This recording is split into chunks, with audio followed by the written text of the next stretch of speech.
Woo! Shit!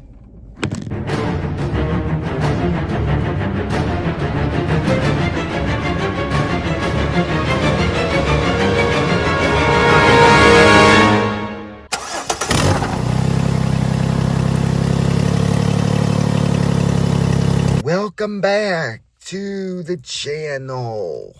Welcome back to the channel, everybody. So, today is Monday. And Mondays are, well, as I used to call, miserable. Well, my start of the week has been certainly a crazy week thus far. So let's talk about it. Anyway, if you're new, make sure that you like this video and that you subscribe and hit that notification bell. Without further ado, let's talk about it. All right, so I'm out here just for, video purposes because, this is about, as you can guess, about the Jeep and everything going on today. So, I had quite the experience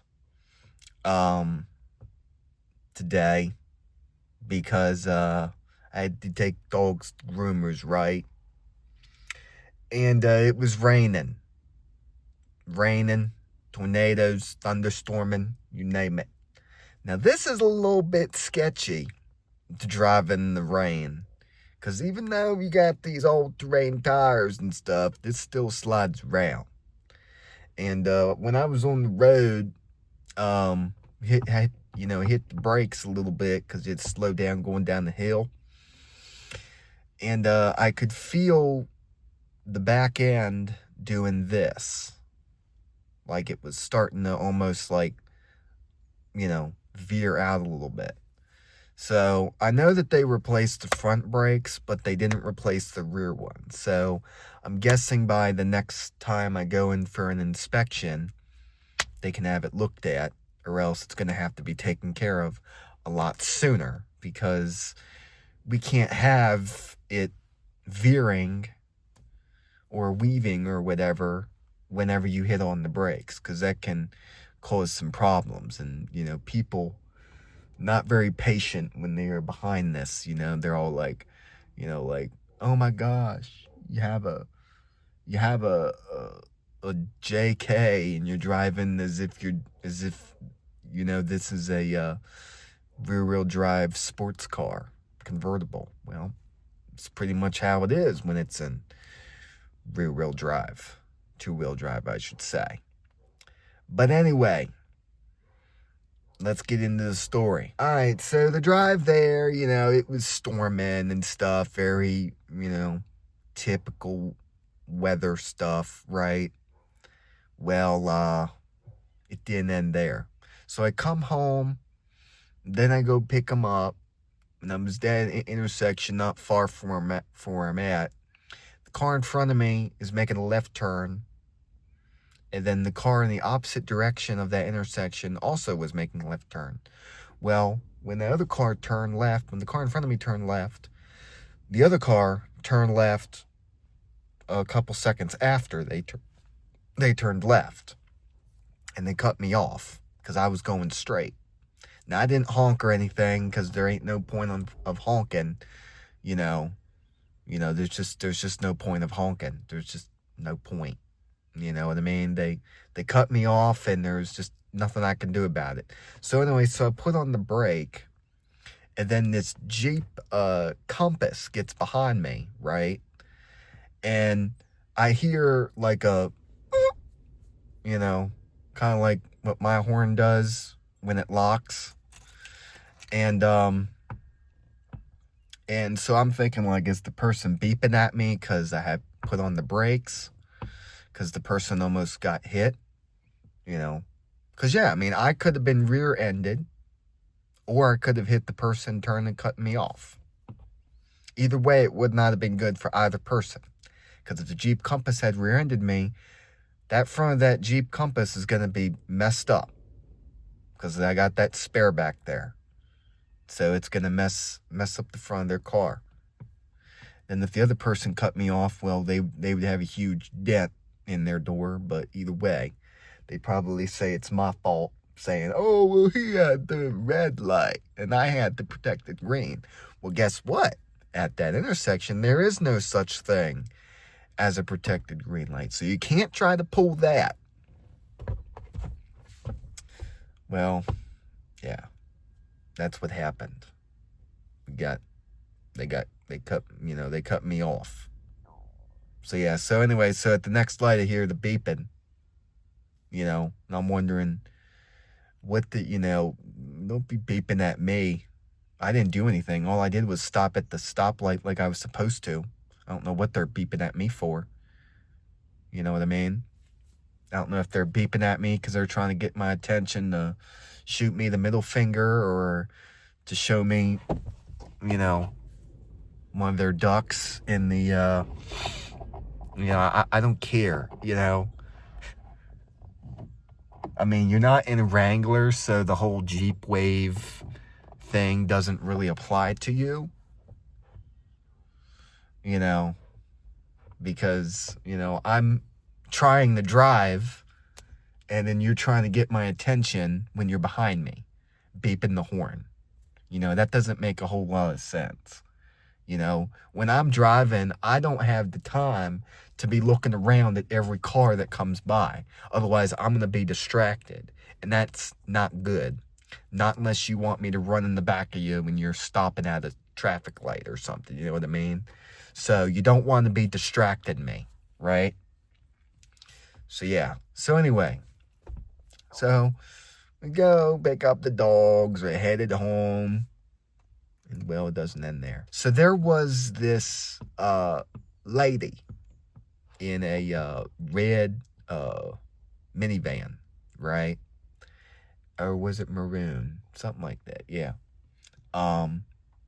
She was behind me on the street that goes to where I'm at now, right?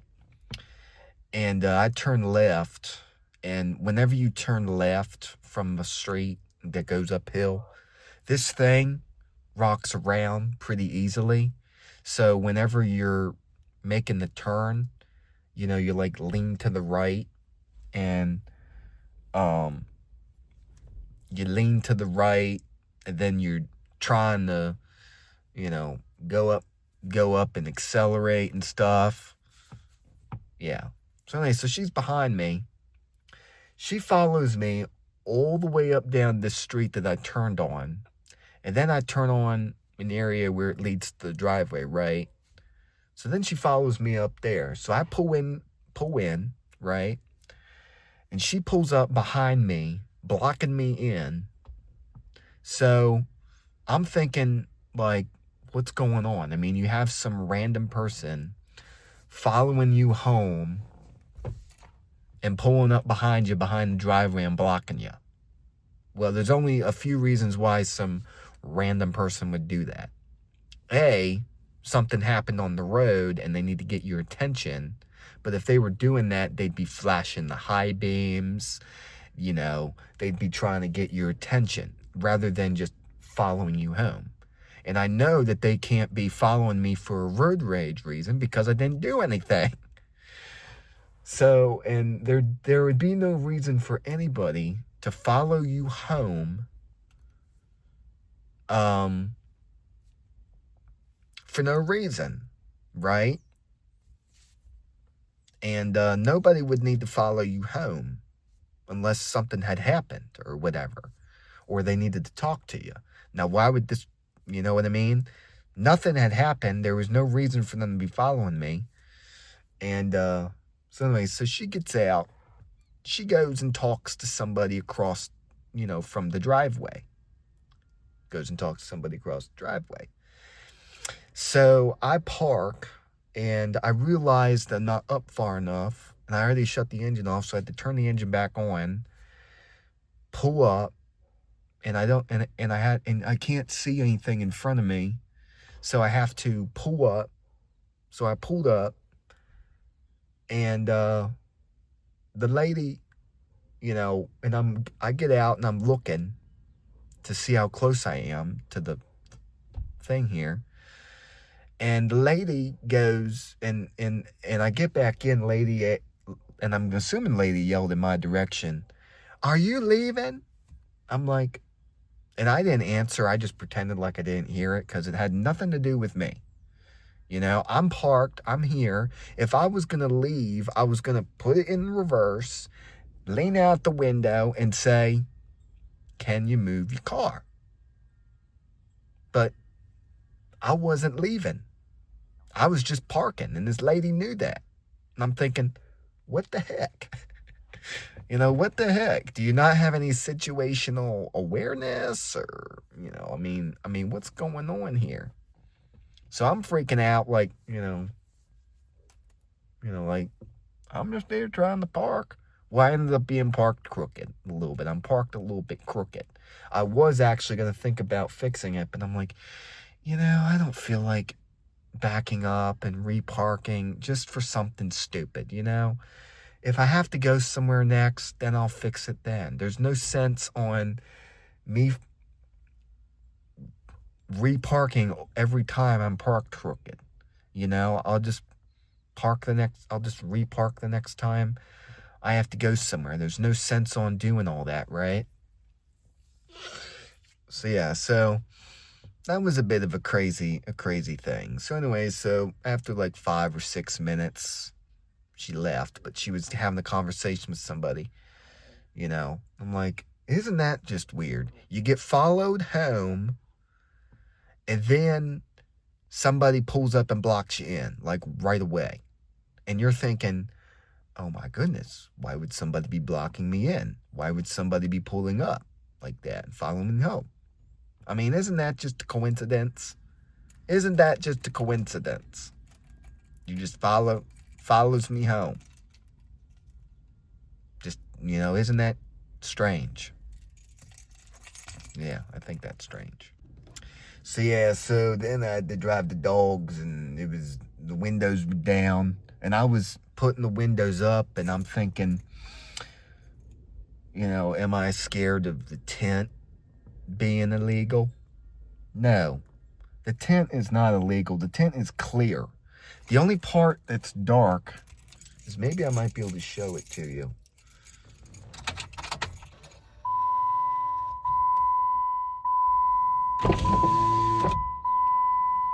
All right, so I don't know what the deal.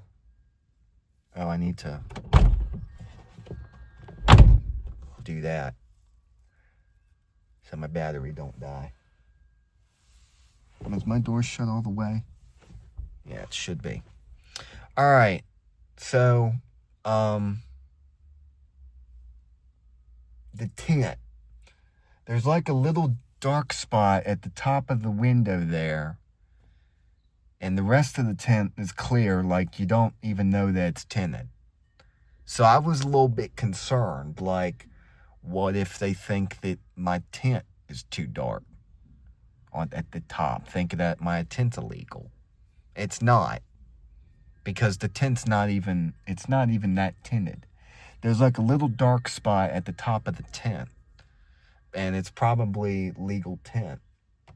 So I don't know what the heck is going on, but I best go inside before these lights, because these lights ain't turning out. So I'm gonna head inside. All right, everybody. Thank you for watching today's video, and make sure that you like, comment, and subscribe. And also, do keep my mom in your thoughts, because about a week ago, she lost her dog, and she was going after her dog, and she fell backwards going up a hill, and she cracked her ribs, and apparently she also had she says she thinks she has a mild concussion and all of that, but there's basically nothing that anyone can do, because it's something that you just kind of have to let rest and heal. So do keep her in your thoughts, and I will see you guys in another video. See ya.